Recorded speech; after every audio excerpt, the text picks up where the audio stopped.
Perfecto. Bueno, buenas noches, colegas. Hoy abordamos la segunda semana de este módulo 2, donde ya hablamos de la violencia intrafamiliar exclusivamente, ¿no? Víctimas de violencia intrafamiliar.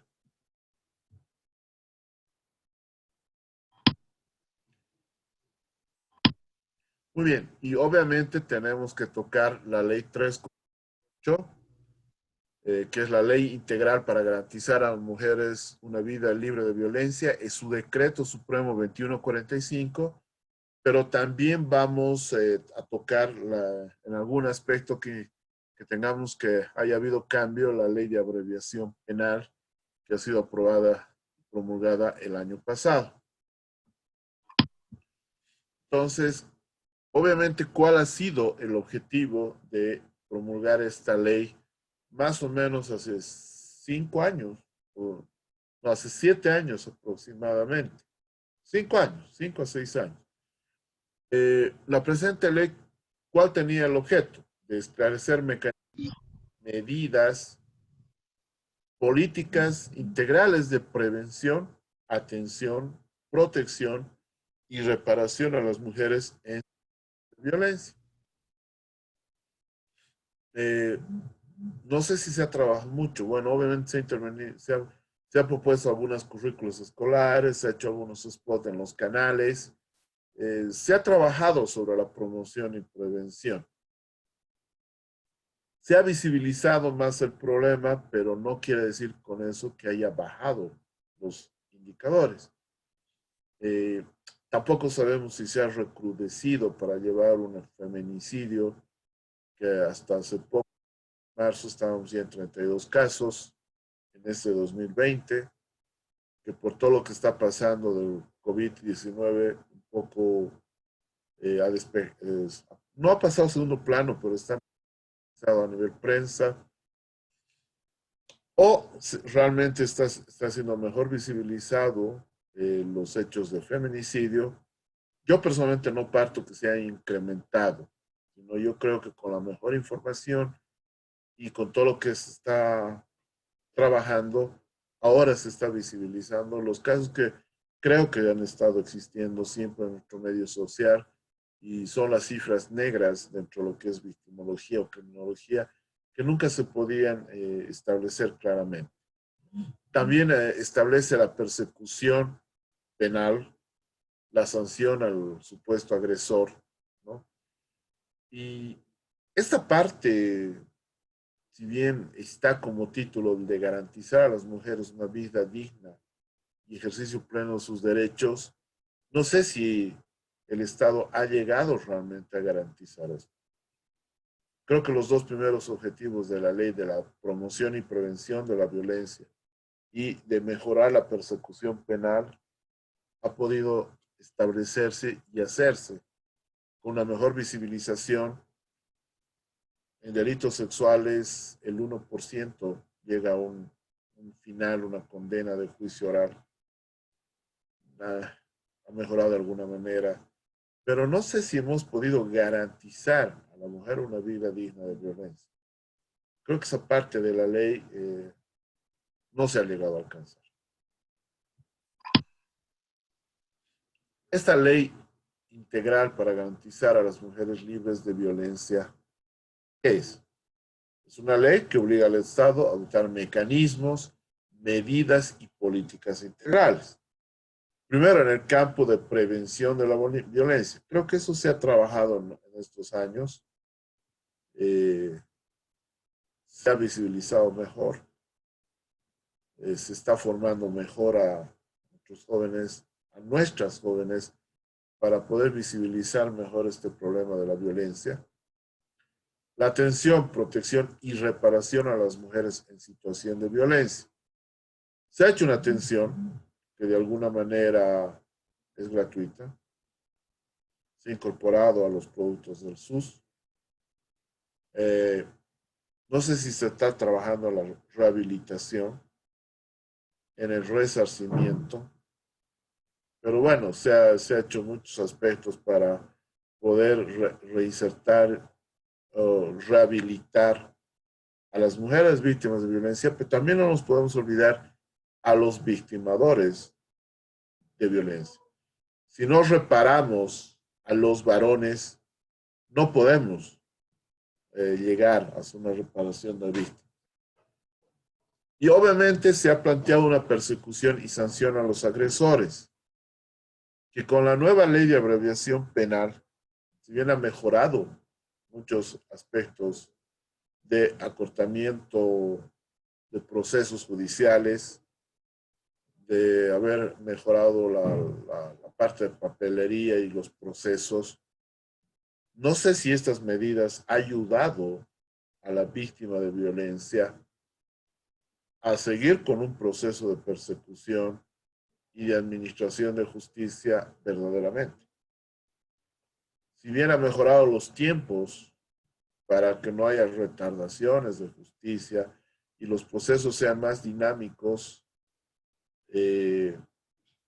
creo que no ha ayudado a la víctima de violencia a que acceda a un sistema de justicia adecuado. Hay una medida que se ha tomado en convenio con el Ministerio Público, por ejemplo, que lo vamos a hablar en este módulo, sobre la homologación que ya no existe sobre la parte médico-forense, sino los días de incapacidad lo va a dar el personal de salud. Hay muchos aspectos que habría que discutir sobre ese aspecto. Hoy vamos a ver lo que hasta ahora sigue en vigencia el certificado único. Pero yo creo que hay que trabajar más con el personal de violencia sobre estos aspectos. Como les digo, que ahora han pasado a un statu quo por la pandemia y la emergencia de epidemia nacional de COVID-19, que ahora Bolivia, como todo el mundo, lo está viendo. Entonces, el artículo 1 que da el marco constitucional a la ley 348, que obviamente ha surgido con todo un historial. No nos olvidemos que había la ley 1674, que es la ley de violencia intrafamiliar, donde en ese momento la violencia intrafamiliar no era un delito, sino era una contravención. Esta ley modifica muchos aspectos de la violencia sexual, que lo vamos a ver ya desde la siguiente semana, más o menos unas 4 semanas. Pero tiene todo un historial, ¿no? Obviamente responde a tratados, convenios internacionales, sobre todo los documentos de la CEDAW, que hace unos 10 o 15 años atrás gesta todo este movimiento de recuperación de derechos de las mujeres. Y obviamente con la ley 1674 da las bases para enmarcarnos en esta ley 348, que incorpora como delito a la violencia intrafamiliar, deja de ser contravención. Algunos cambios que se dan en la violencia, por ejemplo, sexual, ya el forzar al sexo dentro del matrimonio, que antes se creía que era como una respuesta hacia el esposo por parte de la mujer, ahora no solo es un delito, sino es un agravante sobre los delitos. Entonces ratifica esto los derechos humanos, ratificados, el Tratado de Derechos Humanos por Bolivia, que garantizan a todas las personas, particularmente a las mujeres, el derecho a no sufrir violencia. Vuelvo a decir, el Estado está buscando garantizar estos derechos. No sé si los ha logrado todavía. A no sufrir una violencia física, sexual o psicológica, tanto en la familia como en la sociedad. Está planteadas las reglas, hay una buena normativa, una buena definición, pero la ejecución misma de la ley con sus decretos reglamentarios no ha completado el alcance del Estado como para poder garantizar que estas mujeres, que los grupos vulnerables, niño, adulto mayor, realmente puedan librarse de una vida libre de violencia en sus 17 formas que plantea la ley también, que lo vamos a ver más adelante. Dentro de los principios, en su artículo 4 de la ley 348, que habla del vivir bien, de la igualdad, de la inclusión, de un trato digno, de una equidad social, de una igualdad de oportunidades, de una armonía, de una complementariedad, de una equidad de género, de una cultura de paz, de una atención diferenciada y especialidad. Si bien son principios que plantea esta ley, y se los trabaja como valores en la promoción y prevención, creo que todavía hay más que trabajar, hay una tarea pendiente para buscar ese equilibrio, esa, más que igualdad, es una equidad, ¿no? Una equidad de género, una equidad generacional, una equidad dentro de lo que es la sociedad. Ahí están los tipos de violencia en el artículo 7, por ejemplo, que habla de la violencia contra los derechos y la libertad sexual en la familia, que es la que vamos a hablar más ahora, institucional, en el ejercicio político y liderazgo de la mujer, en el sistema plurinacional, laboral, patrimonial y económico y en servicios. Este sí, para todo el personal de salud, nos pone el ojo en tinta, porque no dice otro tipo de violencias en derecho, en la policía, en el sistema judicial, no, pero está tipificado como tipo de delito en los servicios de salud. Eso nos lleva a llamar a reflexionar qué estamos haciendo con respecto a este planteamiento de violencia hacia la mujer, hacia los grupos vulnerables. Vuelvo a decir, con esta pandemia, yo sé que todo este aspecto pasa a segundo plano, pero se lo va a tener que replantear de nuevo una vez que pase esta emergencia sanitaria, que no sabemos cuánto tiempo lo hará. También tenemos contra otra forma de violencia, la violencia física, el feminicidio, que habíamos dicho que hasta esta semana, según la parte de prensa, tenía 32 casos de feminicidio en toda Bolivia. 27 hasta más la primera semana de marzo. Psicológica, la violencia mediática, la simbólica y la encubierta, contra la dignidad, la honra y el nombre, la violencia sexual y a colación viene contra los derechos sexuales. Son los tipos de violencia que plantea en su artículo 7 la ley 348. El artículo 5 nos habla del ámbito de aplicación y la ley es aplicada en todo el territorio del Estado Plurinacional de Bolivia. O sea, no hay lugar que no esté dentro de la jurisdicción de esta ley 348. Y obviamente las autoridades y todos los servidores públicos eh, tienen la obligación de hacerla cumplir bajo responsabilidad penal, civil y administrativa. Seguimos dentro del ámbito de aplicación y habla de que no reconoce fuero ni privilegio de ninguna clase y su aplicación es preferente respecto a cualquier otra norma establecidos por los delitos que ya incorpora y modifica la ley 348 en el Código Penal. Vamos a ver las modificaciones que se dan en artículos 270 y 271, por ejemplo, en la calificación de lesiones, que hace algunas modificaciones, en delitos sexuales, incorpora, por ejemplo, el sexo oral como violación, que antes era llamado el abuso deshonesto. Nos habla que las disposiciones de la ley serán aplicadas a toda persona en situación de vulnerabilidad. Los grupos vulnerables, la mujer, el niño o niña y el adulto mayor, en cualquiera formas de violencia, ¿no? El CIRPASE, que hace unos 2 o 3 años ya está funcionando, aparentemente, el artículo 11. El ente rector tendrá a su cargo, estará dado por el Sistema Integral Plurinacional de Prevención, Atención, Sanción y Erradicación de la Violencia en razón de género. Si pase, ¿no? No se olviden que para nosotros trabajar como servidores públicos tenemos que tener el certificado de CIRPASE y el REHAB, pero sobre todo el CIRPASE.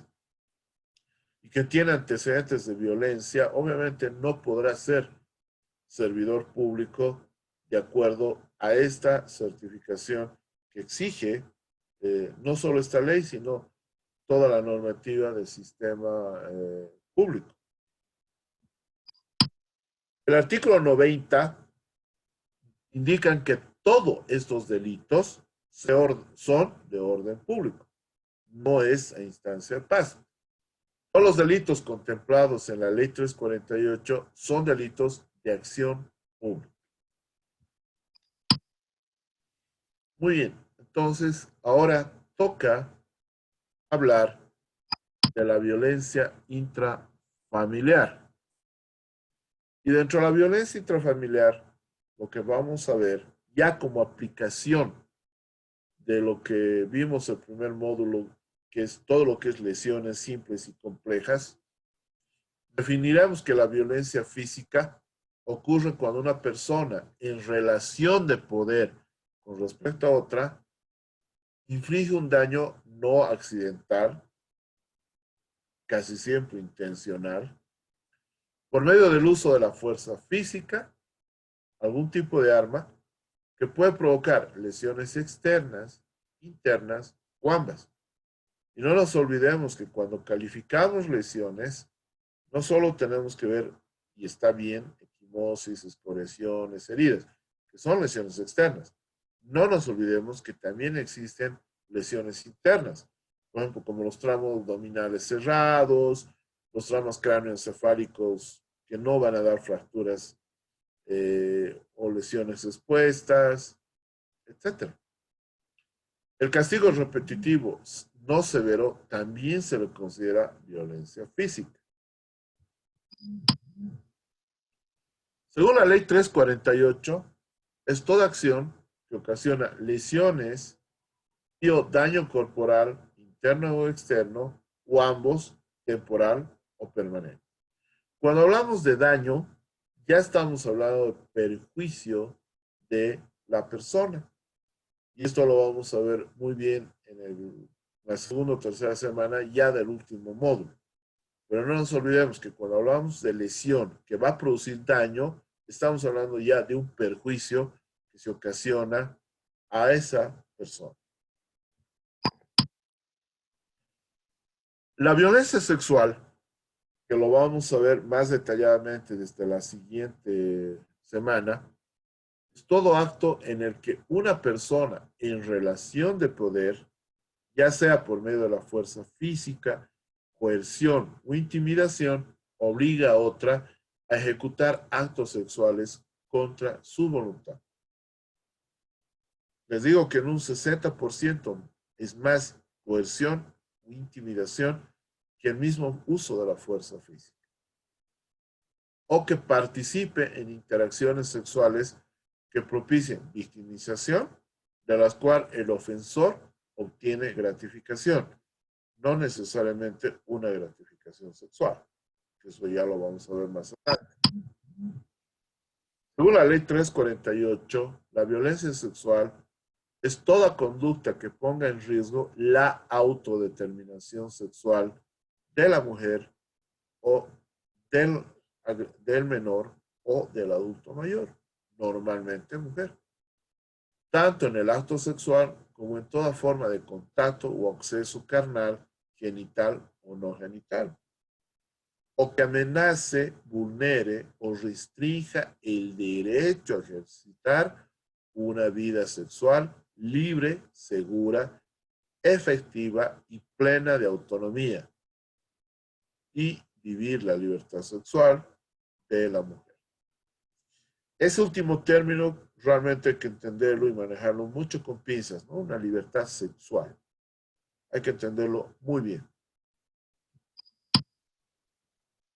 La violencia psicológica es toda acción u omisión que inflige o intenta infligir daño a la autoestima, a la identidad y al desarrollo de la persona.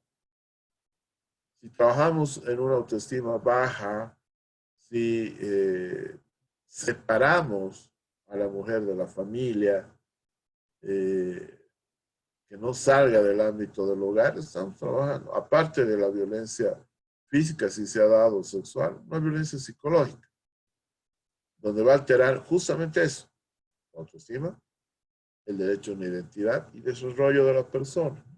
Quiebra su estado, su homeostasis psíquica de esta mujer. Según la Ley 348, la violencia psicológica es el conjunto de acciones sistematizadas tendentes a desvalorizar la intimidación y el control del comportamiento y de las decisiones de las mujeres. Tiene como consecuencia una disminución de la autoestima, una depresión, inestabilidad psicológica, desorientación e incluso suicidio. Esto ya lo habíamos hablado en la anterior clase en violencia estructural. Lo visible, lo estructural y lo cultural, que es lo invisible. Justamente esto está en la actitud, que es violencia cultural, en la parte psicológica, que es la fase interna de la violencia estructural, que va a ser visibilizado en esa violencia directa, ¿no? En insultos, en violencia psicológica, en acción, en negligencia, en omisión, etcétera, etcétera, etcétera, ¿no? Hasta llegar a un maltrato, abuso, etcétera. Todo lo que hemos hablado en la anterior semana. También hemos tocado, pero ahora vamos a abordar más, el ciclo de la violencia, ¿no? Empieza, aquí se la representa como estaciones del año, ¿no es cierto? La parte de primavera, de verano, invierno, etc. Vamos a empezar con una acumulación de tensión, que eso va a llevar a una explosión, y después va a llevar a una luna de miel o reconciliación, ¿no? Es el ciclo de la violencia. Pues va a haber una acumulación de tensión. Es un inicio de sucesión de roces entre los miembros de la pareja, un incremento de ansiedad, hostilidad, que nos va a llevar a una explosión violenta, una descarga incontrolada de esta tensión acumulada en la primera fase, o sea, en la acumulación de tensión, que va a desembocar en episodios de violencia psicológica, física, que este ciclo se puede hacer espiral hasta terminar en un feminicidio o terminar en un homicidio del victimador. Puede empezar con unos simples puñetes, con unos simples, no sé, papos, etc. Pero este ciclo se va a hacer una espiral incontrolable y puede terminar en eso. Y esta explosión violenta viene con un arrepentimiento, con una luna de miel, donde el agresor se arrepiente, reconoce su responsabilidad, promete, entre comillas, no repetirlo hasta la siguiente semana, lamentablemente. La mujer perdona, tras un tiempo el ciclo se vuelve a repetir. Como siempre les digo a los colegas estudiantes, leer un librito que no lo voy a traer en las ferias, pero se llama Las mujeres que aman demasiado. Es que ahí van a poder ver la codependencia que tiene la víctima, el síndrome de Estocolmo, que eso lo van a poder visibilizar, o una respuesta resiliente a la violencia, pero patológica. ¿Qué es la resiliencia? Es la respuesta de poderse adaptar a la adversidad, ¿ya? Y bueno, van a revisar el síndrome de Estocolmo también. Y esta fase de arrepentimiento, luna de miel, es una manipulación psicológica que da al victimador hacia la víctima o ambos. Y el ciclo se va a volver a repetir. Se va a convertir en un ciclo vicioso. Lo que les decía aquí, que va a terminar de un ciclo en una espiral de violencia. Que si su momento no se trabaja, va a ser incontrolable. Y es lo que se puede ver acá. Los golpes van a sanar, con seguridad. Pero la violencia psicológica verbal, no. O lo que se ve acá, la multiplicación por cero, que es un maltrato y un abuso, va a quedar, ¿no? Entonces tenemos que trabajar en eso. ¿Cuáles son las formas de violencia? Hay una que es la violencia en la familia, donde se da entre los componentes de la familia. no siempre de pareja. Pueden ser los hijos a los padres a los hijos, los nietos al abuelo, los hijos al papá o los abuelos. O sea, se da entre los miembros de la familia. Tenemos que diferenciar de la violencia doméstica. La violencia doméstica se refiere al ámbito, al lugar. Normalmente es una violencia de género, ¿no? Que se da en el ámbito, en el lugar, dentro de la familia, dentro del hogar. Entonces tenemos que diferenciar qué es la violencia en la familia o intrafamiliar de la violencia doméstica. Ojo, no es lo mismo. Entonces, ¿qué es la violencia intrafamiliar? La violencia intrafamiliar es cualquier tipo de agresión, de maltrato, de abuso de poder de parte de un miembro de la familia sobre otro. Esta violencia puede incluir violencia física, psicológica o de cualquier otro tipo. La ley 348 habla más o menos de 17 o 18 formas de violencia. Que les vuelvo a repetir, la que da vergüenza ajena es la violencia en salud. Realmente eso nos lleve a meditar que nuestro sector esté considerado como un tipo de violencia. ¿Tienen razón? Sabemos que sí. Se considera que existe violencia intrafamiliar en un hogar, violencia doméstica, si la actitud violenta es repetitiva y no es un hecho aislado. Bueno, si es un hecho aislado, es una agresión dentro de la familia. Si eso se repite, desconociendo los derechos básicos de esta persona, es maltrato. Y si se cronifica en el tiempo, es abuso. Esto hemos hablado en la anterior clase en violencia estructural. ¿Cómo puedo prevenir la violencia contra las mujeres? Esto está dado en su artículo 17 y 23 de la ley 348. Es estructural. Se tiene que cambiar el sistema, la educación, valores sociales.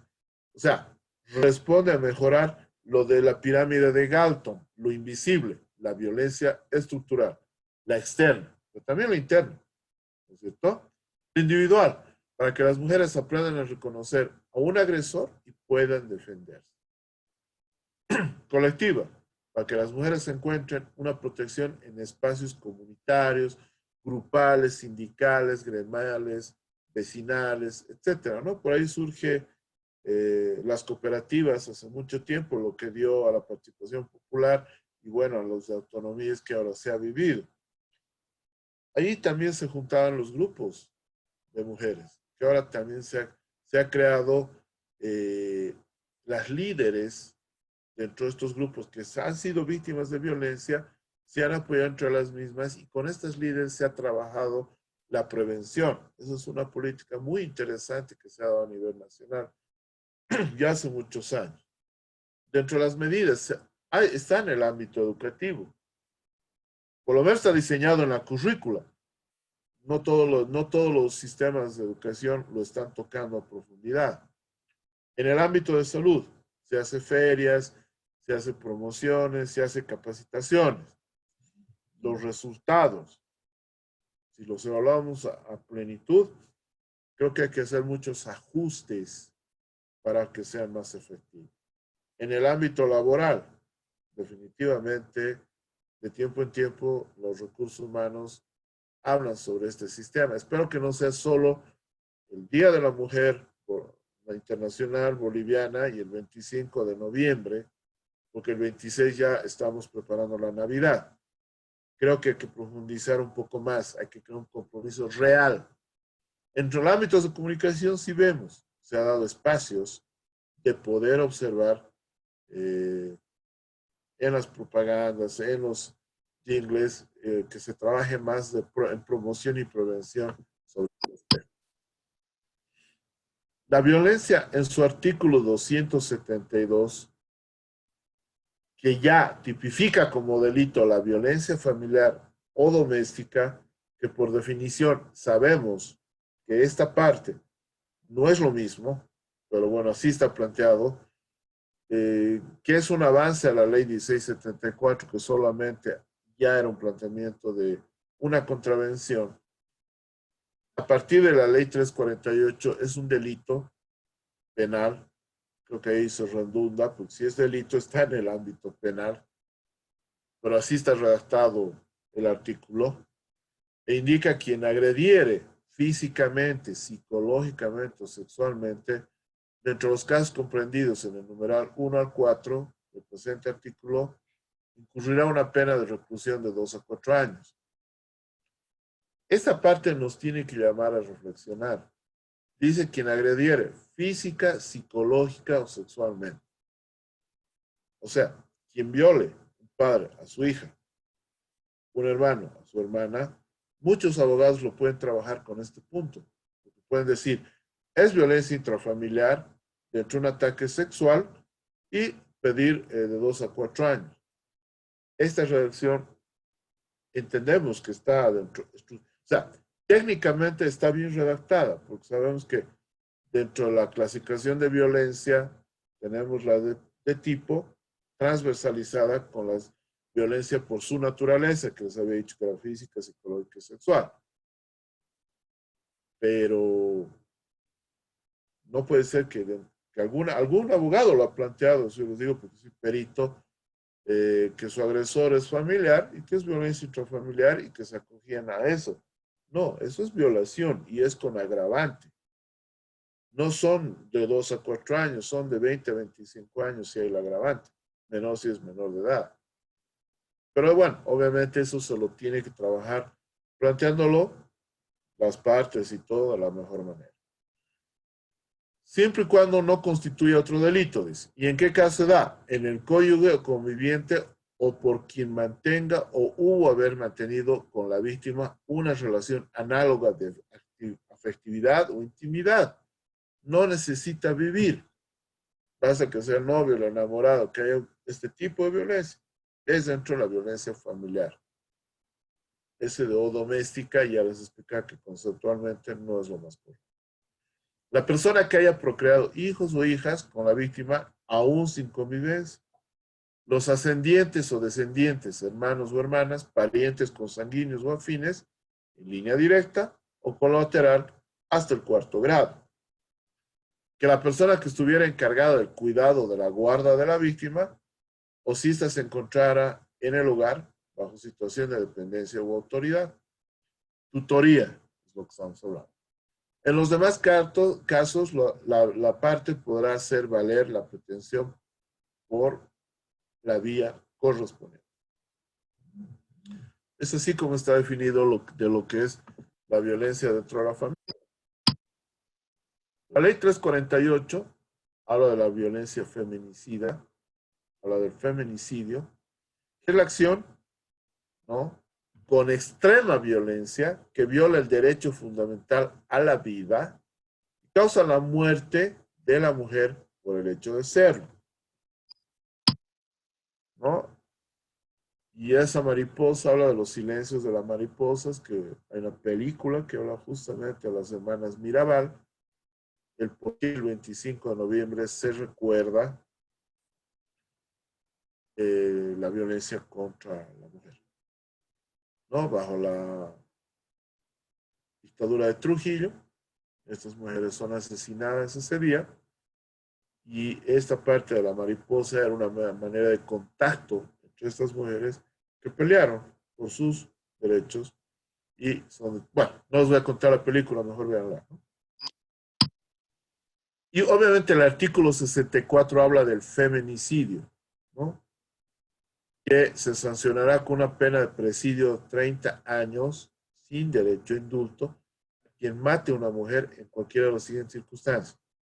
Señores, el feminicidio, el asesinato y el homicidio son 30 años sin derecho a indulto. O sea, de acuerdo a la pena, de acuerdo a la parte sustantiva. Personalmente, no soy abogado, no encuentro mucha diferencia. Siempre he comentado a algunos colegas, por ejemplo, en México, al feminicidio se le da 70 años. Ya es diferente, ¿no es cierto?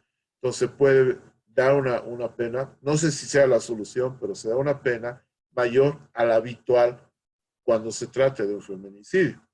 ¿En qué casos? En que el autor haya sido cónyuge o conviviente de la víctima, o que éste haya estado ligado por una relación análoga de afectividad o intimidad, aún sin su convivencia.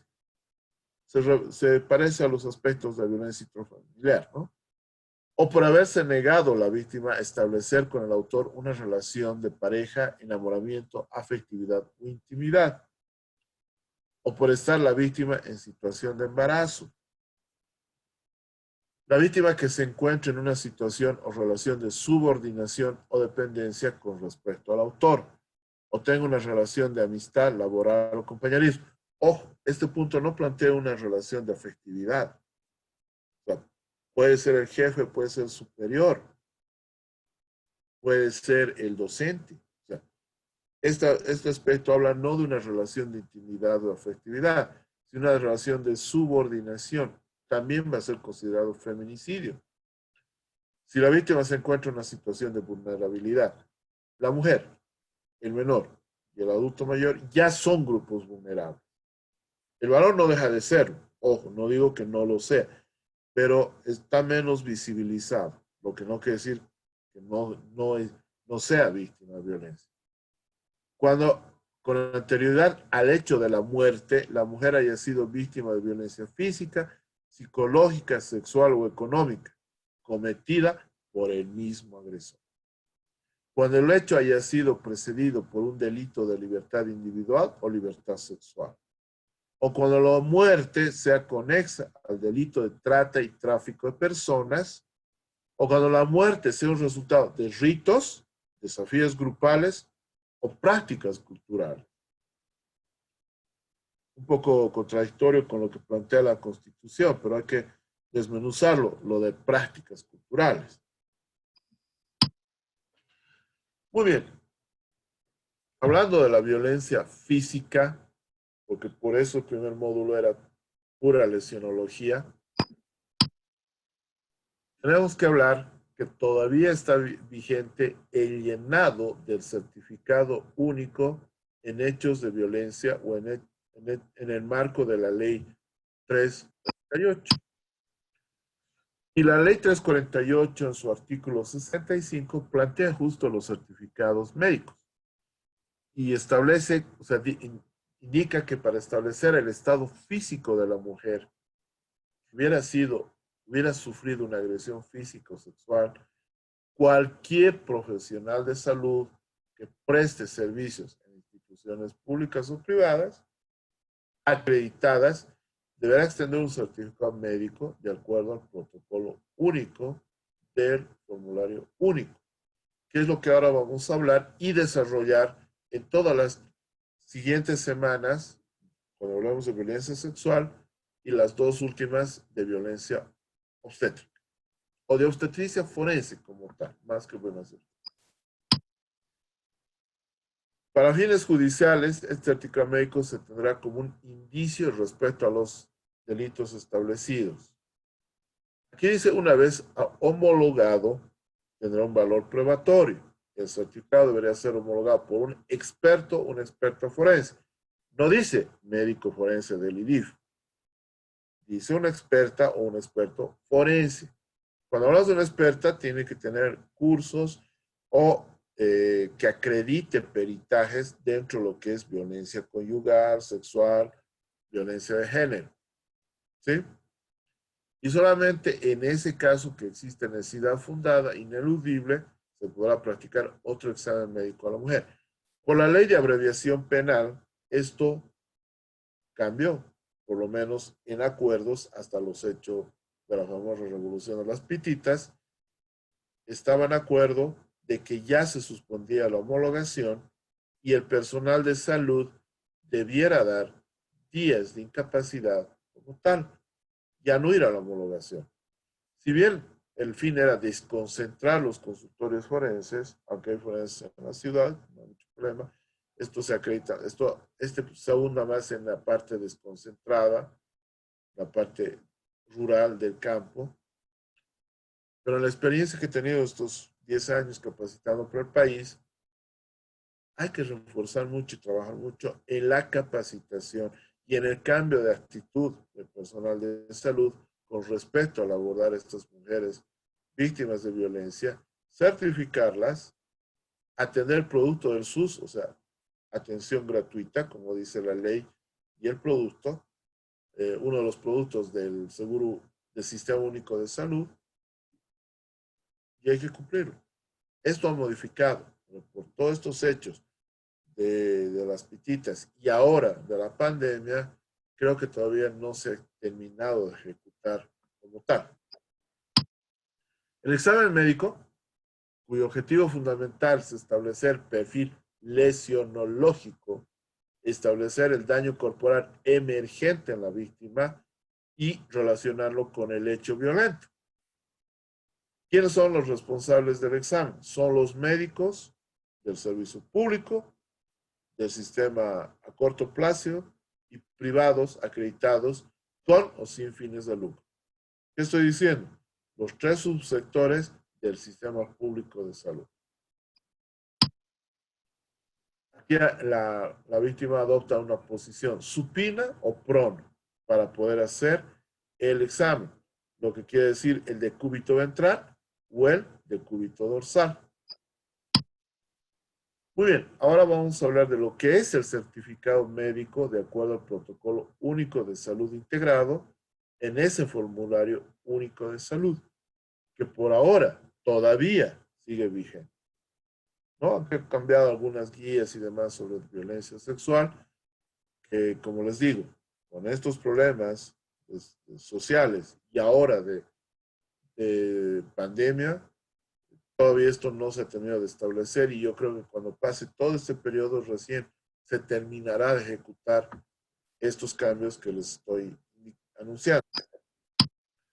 Muy bien, el artículo 20 habla de las medidas de salud. Habla de que el personal de salud deberá extender de oficio, de forma obligatoria, gratuita y en papel corriente.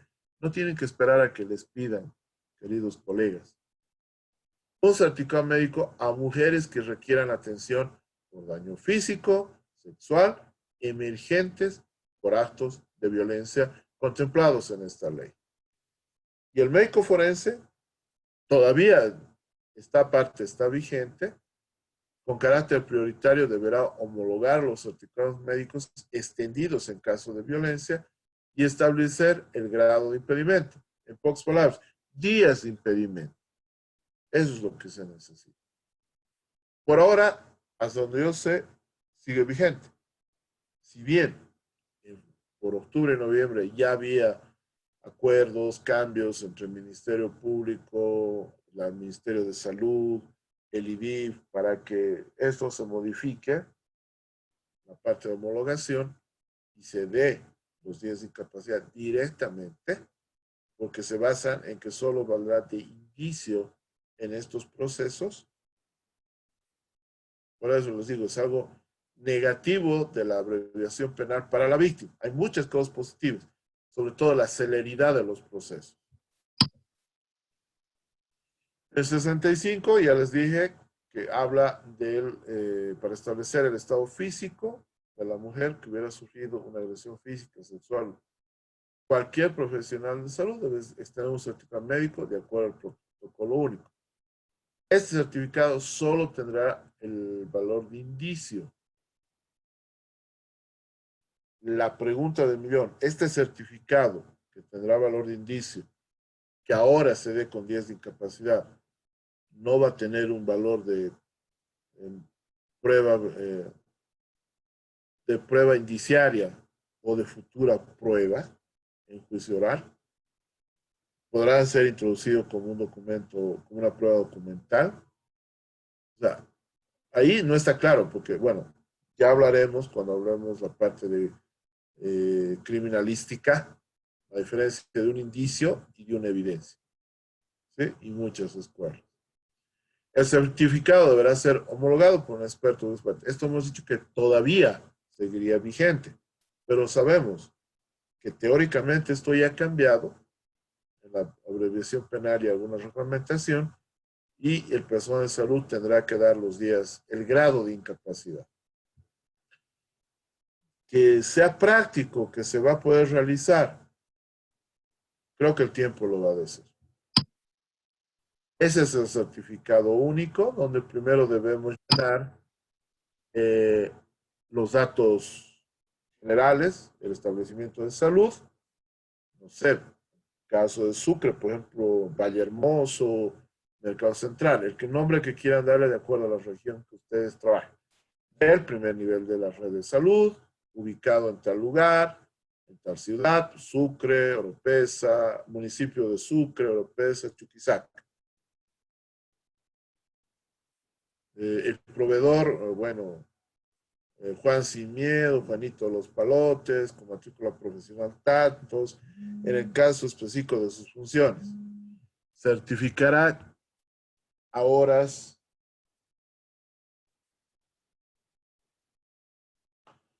certificará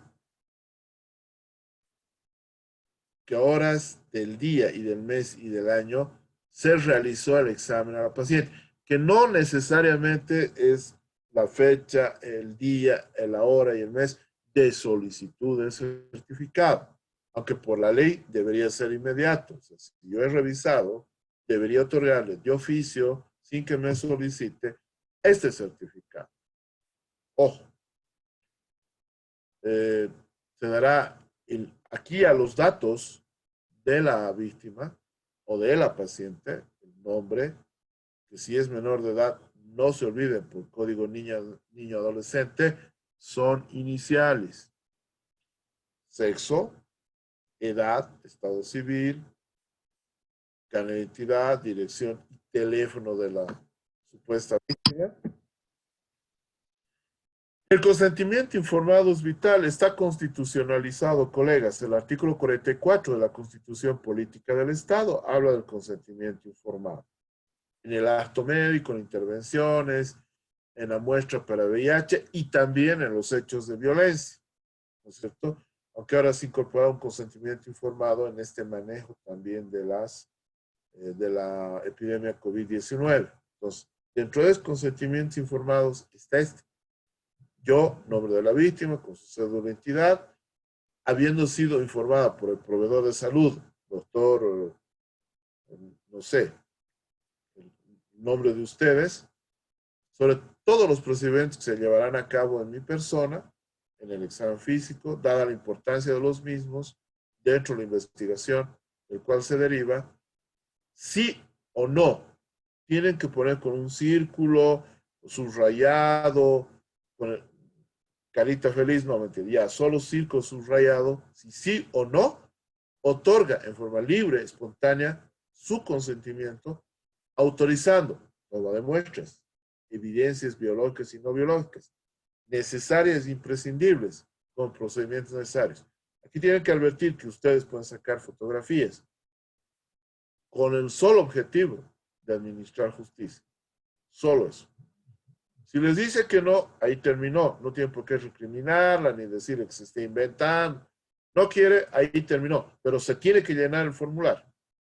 El carnet de identidad, la firma y la impresión digital y la aclaración de la firma. ¿No es cierto? ¿De quién? De la supuesta víctima.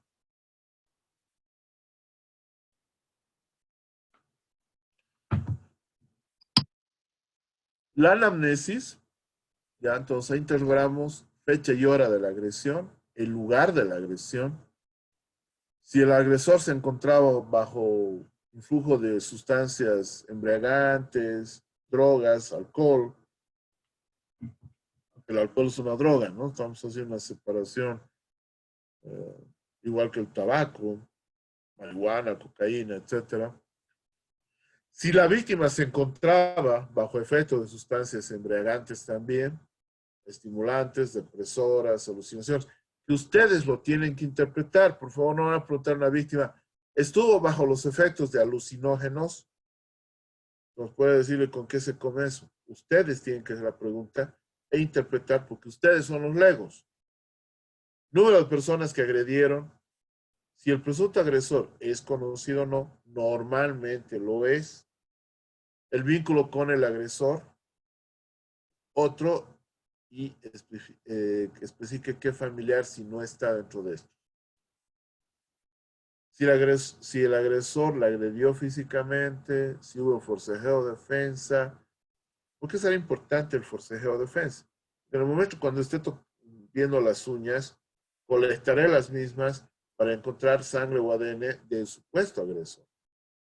Si el agresor resultó lesionado, lo mismo. Y si en el hecho existió violencia a nivel de las vestiduras. Y un relato breve, sin entrar a la Laura en América o además, o sea, ser amarillista, pero un relato breve del hecho violento. Como les digo, sin entrar a sensacionalismo. Por ejemplo, el día de ayer se quedó a solas con su tío, quien le invitó una taza de té, luego se sintió cansada y se quedó dormida. Al despertar, vio a su tío abusando de ella, por lo que empezó a golpearlo, a gritar, pidiendo auxilio. Viendo que se había despertado, su tío empezó a golpearla, amenazaba con matarla. Ya hay un toque novelesco, pero por lo menos eso es un ejemplo que se está dando de cómo llenar un relato breve de un hecho violento. Tenemos los esquemas corporales, si es varón, si es mujer, plano ventral, plano dorsal, lateral derecho, lateral izquierdo, ¿no? Extremidades superiores, extremidades inferiores. Tienen las lesiones con numeritos. Todas las lesiones que les di el primer módulo están acá, desde la escoriación hasta las quemaduras, heridas contusas, eh, etcétera. Incluso un poco más, ¿no? Hemos visto hechos de tránsito, proyectil por arma de fuego. Pero la mayoría está en este certificado, ¿ya? Y si ponen uno, se supone que es una escoriación en la ubicación del esquema corporal. Y abajo deben realizar la descripción si está en cabe cráneo, rostro, cuello, tórax anterior o tórax posterior, extremidad. ¿No? Entonces ahí se ve mejor el diagrama corporal. Ahí vemos, 1 es escoriación, 2 es equimosis, 3 hematomas, 4 herida contusa, 5 herida cortante, 6 herida punzo cortante, 7 punzante, 8 contuso cortante, 9 herida de entrada por proyectil por arma de fuego, 10 salida, 11 laceraciones, 12 mordeduras humanas y quemaduras. Todas estas tres lesiones se les dio el primer módulo. Entonces, tienen todo lo necesario para poder llenar este certificado. ¿Y qué tenemos que identificar en una lesión? Primero, identificar la lesión. Si es un hematoma, si es una escoriación. Por favor, no me anoten repeticiones. No me pongan lesión equimótica. La equimosis es una lesión. Entonces, solo pongan equimosis, escoriación, quemaduras. Así, concreto, claro. Me ubican la lesión, dónde está ubicada y la describen. Yo personalmente identifico la lesión, la describo y la ubico. Escoriación asimétrica, localizada, tercio distal o proximal, cara anterior de brazo derecho. Pero ustedes vean, la cosa es que tiene que estar identificada, ubicada y descrita la lesión.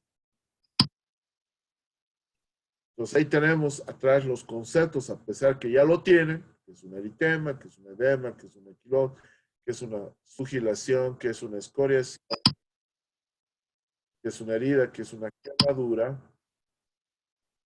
Esto lo tienen en reverso, pero ya todo el primer módulo, si se dan cuenta, aparte que les he dado semiología tanatológica como el caso de asfixiología, etcétera, también ha llevado todas estas lesiones en las 4 primeras semanas de este curso.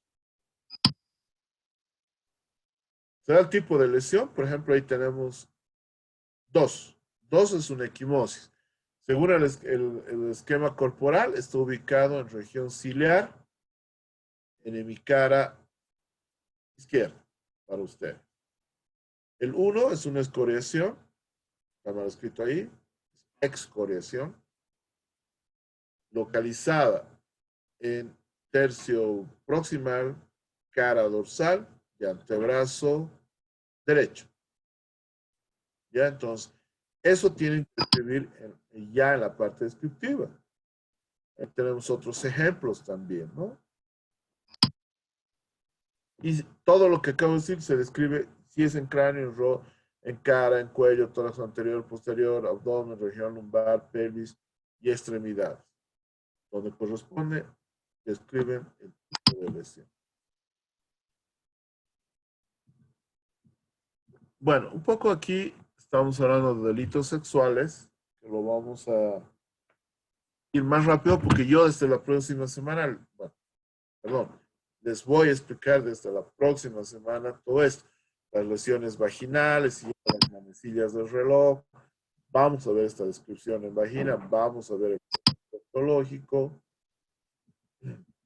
también las lesiones anales. Esto lo voy a pasar rápido porque esto es las próximas 4 semanas. Vamos a hacer la descripción de lesiones, vamos a dar ejemplo de este tipo de lesiones, vamos a seguir la carga horaria, vamos a ver el tipo de imen, tipo de desgarro, la ubicación de las lesiones siguiendo la carga horaria, lo mismo en el proctológico. O sea, esto es una introducción a lo que vamos a ver las 4 semanas. Lo mismo tipo de lesión, la ubicación siguiendo las manecillas del reloj, rojo si es reciente, azul si es antiguo. Vamos a hablar de la toma de muestras, vamos a hablar de la anticoncepción de emergencia, del ILE de acuerdo a la sentencia constitucional. Todo esto es delito sexual, lo vamos a explicar detalladamente. Vamos a hablar de los diagnósticos, impresión diagnóstica. Policontuso no es lo mismo que un politraumatizado, porque el politraumatizado tendría que ser en terapia intensiva y no tener un día de incapacidad o dos y haber sido a su casa, ¿no es cierto? Entonces, policontuso es con muchas contusiones que incluso pueden ser simples, ¿ya? La firma, el carnet de identidad, el sello, la fecha del que hizo el certificado, del personal de salud que realizó el certificado.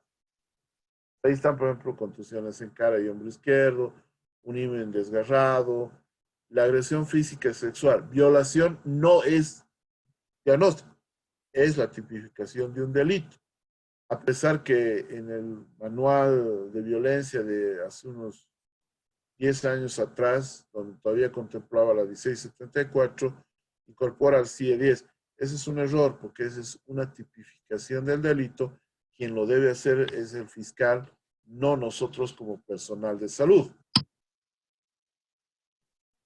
Hablemos un poco de la valoración del daño corporal. Lo que les decía, el artículo 270 hubo ciertos cambios, un presidio de 5 a 12 años por la ley 348. Se hablaba de una enfermedad o discapacidad, pero se incorpora un daño psicológico y psiquiátrico permanente, pero no se tiene un baremo que reglamente esto, la debilitación permanente para la salud. Otro cambio, la incapacidad que sobrepase los 90 días. El anterior era 180. Incorpora este otro concepto, marca indeleble o deformación en cualquier parte del cuerpo. Esto hay que tomarlo con comillas, por doctrina sobre el rostro. Pero ahora, si es en rodillas, si es en el muslo, porque los lugares, cualquier parte del cuerpo, entonces hay que saberlo manejar. Peligro inminente de perder la vida, si la menor se agrava en 2/3, eso todavía es seguir. Otro cambio, lesiones graves y leves. Si la incapacidad deriva entre los 15 a menos 90 días o hasta 90 días, estamos hablando de lesiones graves, cuya privación de libertad será de 3 a 6 años. La mayoría de las lesiones que hemos visto está en este grupo. Ahora, si la incapacidad fuere menor a 14 años, perdón, 14 días, se impondrá una sanción de trabajos comunitarios de 1 a 3 años. La cárcel no es la única manera de sanción. Hay trabajos comunitarios, hay días multa. Hay otras formas que el juez va a dictaminar de acuerdo al tipo de delito. El artículo 95 habla de la prueba documental y habla de que el certificado médico es pedido por cualquier establecimiento de salud homologado por el médico forense. Ojo que este artículo 95 ha tenido que ser modificado por la ley de abreviación penal, porque ahora el personal de salud, por lo menos hasta ahora, da los días de incapacidad y se hubiese quitado esta homologación del médico forense. Entonces, este artículo tendría que haber sido modificado, pero por ahora está vigente, por lo menos hasta donde sé. El artículo 66 habla del acceso a la documentación. Cualquier mujer agredida o víctima de agresión puede solicitar copias simples o legalizadas de todas las actuaciones de investigación, sin ningún costo adicional, salvo el costo de las fotocopias. Sin previa notificación, sin costo adicional para las fotocopias. Solo solicitarlas. Tal vez pedir el costo de las fotocopias. Nada más. No digo que esté escrito pedir lo de las fotocopias. Dice gratuidad. Pero obviamente sabemos que ese costo tampoco puede cubrirlo en la instancia jurisdiccional. Colegas, este artículo es muy importante para nosotros. El artículo 154 bis habla de incumplimiento de deberes de protección a víctimas de situación de violencia. El servidor público que mediante acción u omisión en el ejercicio de la función pública, si propicia la impunidad, obstaculiza la investigación, recibir una sanción de trabajos comunitarios de 90 días a 120, la inhabilitación profesional de 1 a 4 años para el ejercicio de la función pública. O sea, de 1 a 4 años usted no va a poder ser servidor público. Ojo, que les pueden seguir incumplimiento de deberes normal por el Código Penal que tiene hasta 4 años de presidio. Pero aquí está específico. Si usted no quiere dar el certificado, si usted no le da la curación por gratuidad porque no está reconocido, no sé, a pesar que es un producto del SUS, esto puede ser aplicado. Muy bien, eso sería todo. Hemos terminado la clase. No sé si doctor Rodríguez habrá preguntas. Todavía no tenemos preguntas, doctor. Gracias, Ana María. Nos hace una corrección que dice que sí pase. Tal vez es un error de tecla, pero creo que en la ley está como si pase, pero lo vamos a revisar.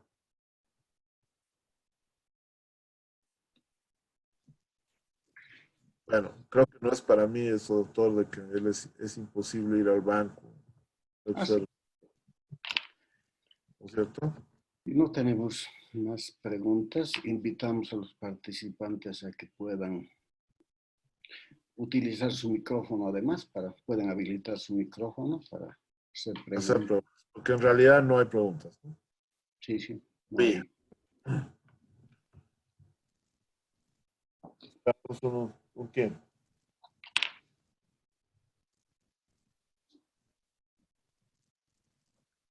Esperemos unos minutos. Sí. De acuerdo.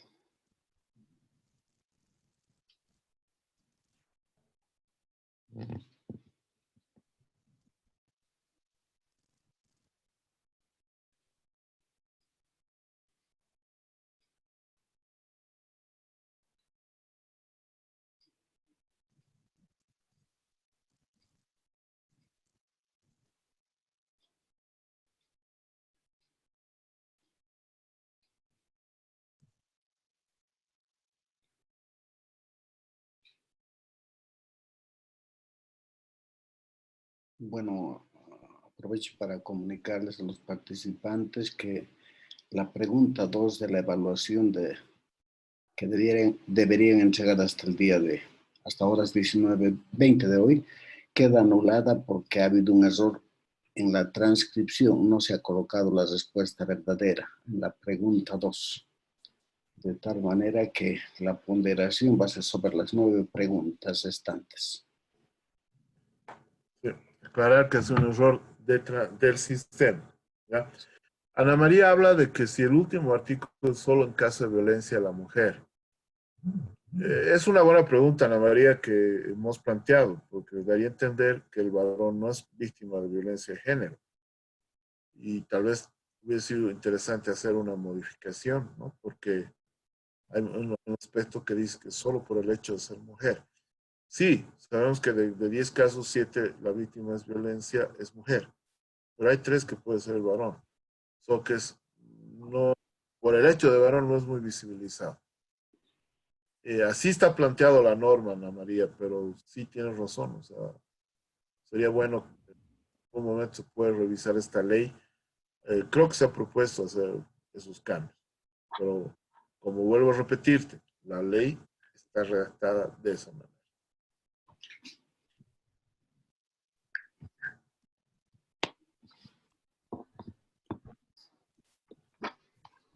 Creo que no hay más preguntas, doctor. Nos Creo que veríamos, no vamos a tener más preguntas, doctor. nos veríamos el próximo miércoles y por nuestro país, ojalá con mejores noticias sobre lo que estamos viviendo. Eh, no es algo, yo sé que es repetitivo, pero salvo los colegas que tengamos que atender, los demás, por favor, no salgan de su casa, disfrutemos de estas clases, del material que se tiene para profundizar los cursos. Gracias, doctor Rodríguez, y nos veríamos la próxima semana.